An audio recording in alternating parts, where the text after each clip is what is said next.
Hey! Last week I showed you all of the reptiles that are in my animal family, and this week I've taken the next logical step and I will be showing you all of the amphibians that I have. I currently have 3 different species. I have 6 Firebellied Toads, a pixie frog or African bullfrog, and a cane toad, which I have right here. Cane toads are originally from Central America, but have been introduced to Australia most famously, and also Florida and I believe Hawaii. They're also found on the very southern tip of Texas, but that's their only natural range in the United States. Cane toads in Australia, more specifically in Queensland, have become pretty infamous. I remember when I was there, I was really excited because I caught a wild cane toad. I was so fascinated by it. I was taking pictures of it and everything. And I remember people that lived in Queensland were walking past me looking at me like, what the hell is this idiot doing? It's a species that's very hated by a lot of people in Australia because they've become very damaging to the ecosystem there. So they're pretty well known for being invasive in Australia, but not as well known is the fact that they're also invasive in Florida. I remember visiting my uncle in Naples, Florida a couple of years ago, and him telling me that these birds were keeping him awake at night. They kept calling at night. And I was thinking, what bird other than an owl would be calling at night? And he said, it's not an owl, I'll let you know when they start calling. I'm like, all right, whatever, man. My uncle lives right next to this big man-made pond, and that night I went out with my flashlight and my camera because I wanted to try and see what bird was calling at night. And I already had a suspicion in my head that it wasn't a bird, it was an amphibian, but I never would have guessed that it was in fact a cane toad that was keeping him up. I didn't know that they were that far north. And so I saw one cane toad right at the water's edge, and I was taking like 1,000 pictures of it. I was so excited. I heard more calling from right behind me. I'm like, oh, cool, gotta check that out. And as I'm walking over there, I almost step on another. And then there's another right behind it, another right in front of it. By the end of that night, I found over 20 different cane toads just on his property. And I remember my mind being blown because I saw more cane toads in Florida than I did when I was in Australia. So I became obsessed and was researching these animals like crazy, and when I came home, as luck would have it, there was a cane toad at my local pet shop. And I came in the day that the toad was shipped in, and it was in really, really rough shape. It had these really bad scars along its back, which looked old. It looked like it was caught a while ago, or maybe a predator attacked it and it healed. But it was in rough shape, and it's since healed very well. It was very skinny, and it had these gross scars on its back. He honestly was near death when I brought him home that day. In fact, they gave him to me for like $10 just because he was in such rough shape. But I've been able to rehabilitate him, and now he's looking awesome and really healthy. I'm gonna stop talking about him now and just take him out and show you. Alright, here he is. His name is Michael Cane Toad, named after the actor Michael Caine because I'm real funny. So I have him in a 20 long tank with coconut fiber as a substrate, which retains moisture very well. I use a plant pot as a hide and a big corner bowl for his water because they do need high humidity and they do need a place where they can submerge if they need to. Cane toads like it pretty humid.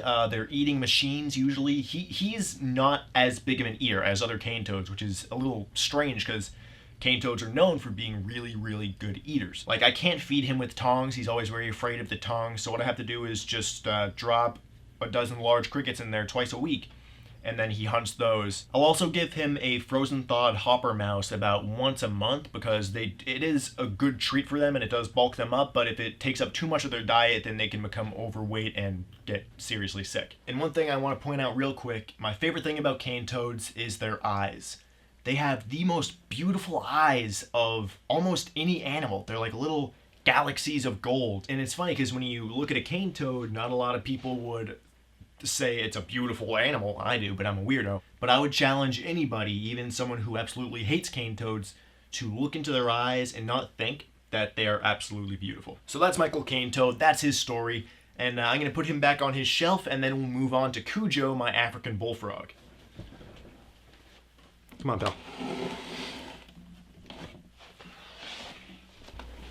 Alright, so this is my buddy Cujo, the African bullfrog or pixie frog. They are one of the most hilarious frogs on the face of the earth because they are so big, first of all, and they're just little eating machines. These guys are absolute pigs. This is the second largest species of frog on the planet, with average adults weighing about 2.5 pounds, and I think the world record is something like 5 pounds or something stupid like that. Cujo is a couple of years old. I got him when he was about the size of a quarter, and he's been growing steadily. I'm not really like power feeding him. I don't want him to get big too quick because that can sometimes shorten their lifespan, but I'll give him a few superworms, a few roaches every week, and like once a month, same as the cane toad, I'll give him a rodent of some kind. Not really a pet for holding, it's an amphibian, and like all amphibians, they can absorb toxins and oils through their skin, so the stuff that's on your hands can get inside of their bodies and cause health issues. And this is basically what they do all day, is just kind of sit in one spot, wait for food to come to them. I have him in a 40 long enclosure. Half the enclosure is a pond with sand on the bottom and a pothos plant in there to kind of filter out the water.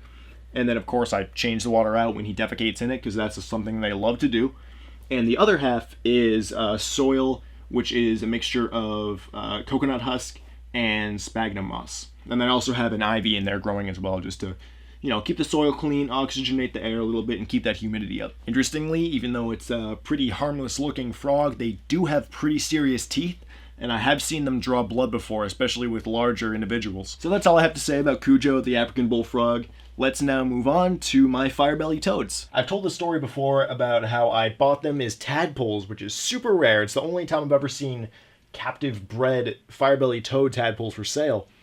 I got them as tadpoles and then raised them, and here they are now. And normally with captive bred Firebellied Toads, their colors are very dull. But what I did with these guys is I put a lot of crustacean into their diet. I gave them crushed, freeze-dried river shrimp, those little river shrimp pellets that you can get from pretty much any pet store, and that helped raise their color. So these guys are very cool, almost aqua blue with bright orange bellies. Still not as deep green and bright red as the Firebellied Toads that you get from the wild, which I have one of in here, but they're still really beautiful. They're a great pet for anyone to have, and there's kind of that stigma that is carried also by leopard geckos, ball pythons, corn snakes, where they're so common, they're in every pet store, that they're boring, but that's just so not the case, and I can't say this enough.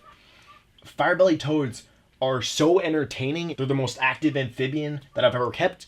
And they're just always swimming around, always exploring. And I really love this enclosure I've made for them. It's mostly water because they are an aquatic species. Not fully aquatic, they still go on land, but they're mostly aquatic. I put some live pothos plants in here to kind of filter through the water and oxygenate the water. And a big bank of sand that I actually have a plastic hide underneath it to raise it up, so it gives it kind of that more natural beach look without adding too much extra sand to weigh it down. And then just a UV bulb to keep the plants alive and healthy, and also to show off their colors a bit better. These are the most aggressive eaters that I own. They'll all jump after the same cricket at once, which is why you got to put a lot in at the same time so they don't accidentally swallow each other's legs while they're trying to fight for the same cricket, because I've seen it happen before. They have zero fear of me. I put my hand in the tank and they will just jump right onto my hand. They'll start biting my fingers because they think I have food. But I love them very much, man. They're so much fun, and I really recommend them to any pet owner. I recommend them as a first-time pet, and I recommend them as a pet for someone who has been keeping reptiles and amphibians for 20 years. They're just entertaining if kept correctly, if kept with a lot of space, a lot of water, live plants, just simulate a natural environment. They will thrive, and they will be your new favorite frog. So that's all I got. Thank you guys so much for watching. Your Aussie hip-hop recommendation of the day is the song Beauty and the Bricks by Spit Syndicate. It's on an album called Sunday Gentleman, and that album always reminds me of Australia because I had it on repeat when I was in Australia. But really cool song, check it out. I'll leave an annotation here, and I'll leave a link in the description. And I'm still accepting submissions for the logo 5 Weird Animal Facts, so keep those coming in. The email address to send those to is jasonmillervlogs@gmail.com. Thanks so much for watching. Subscribe, like, share, watch me on 5 Weird Animal Facts every Monday on Animal Bites TV, and yeah, bye-bye.